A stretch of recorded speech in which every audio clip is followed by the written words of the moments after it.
Thank you. Josh Kail, I'm State Representative here, Beaver and Washington counties.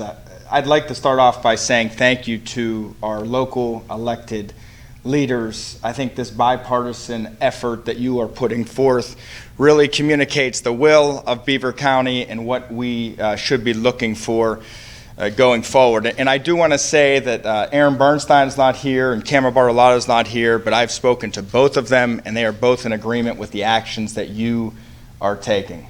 So thank you for that. You know, the last 8 weeks, maybe longer, the House Republican caucus and also the Senate Republican caucus has been passing legislation, has been sending letters, has been pleading with the governor and his administration to change aspects of this order, to do something with our most vulnerable, and all that we've gotten in return is incompetence.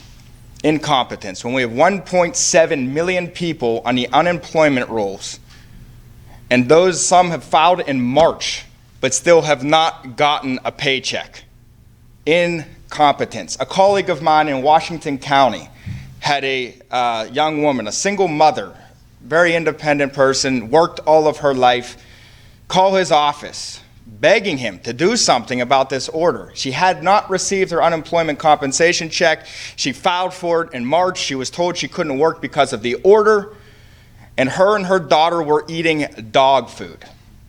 Incompetence. You want to talk about more incompetence? The Department of Health. In March, 8, 9, I don't know how many weeks ago, a group of legislators, bipartisan group, on one letter, and another group of legislators in Washington County sent a letter to the Department of Health and the governor. We said, we have an empty facility in Elwood City, the hospital.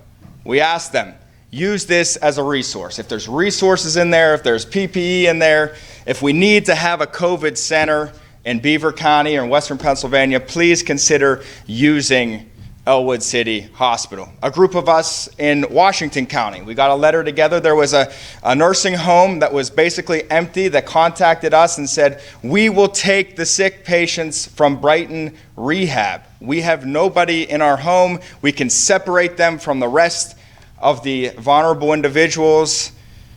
But we sent that letter to the governor, the Department of Health. A couple of days went by. We reached out to them. They said they're looking at it. A couple more days, we're looking at it. A couple more weeks, we're looking at it, we're looking at it, we're looking at it. Finally, in May, just a couple of days ago, I asked about it again, and they said, well, we're not sure if that's the best thing to do to separate sick people from those that aren't, even in that setting.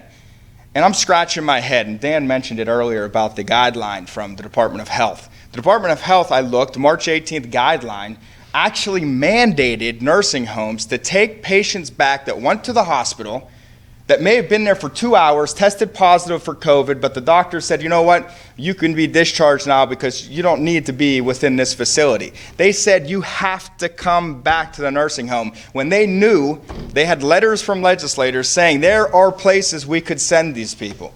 There are places we could care for them and that others in these homes that are vulnerable wouldn't be affected by it. Incompetence. And this is coming from the same administration that used as a rationale to let prisoners out of jail that crowded facilities were not the place where people should be, especially if you're sick. It's okay for our prisoners to get them to different locations, but it's not okay for our most vulnerable citizens in nursing homes. Incompetence. And now the county of Beaver is suffering because of this incompetence. And I would just like to say, Governor, reopen this county. The people of Beaver County have been diligent. We've worked hard. We've flattened the curve. We've done everything we can. Reopen this county. Thank you.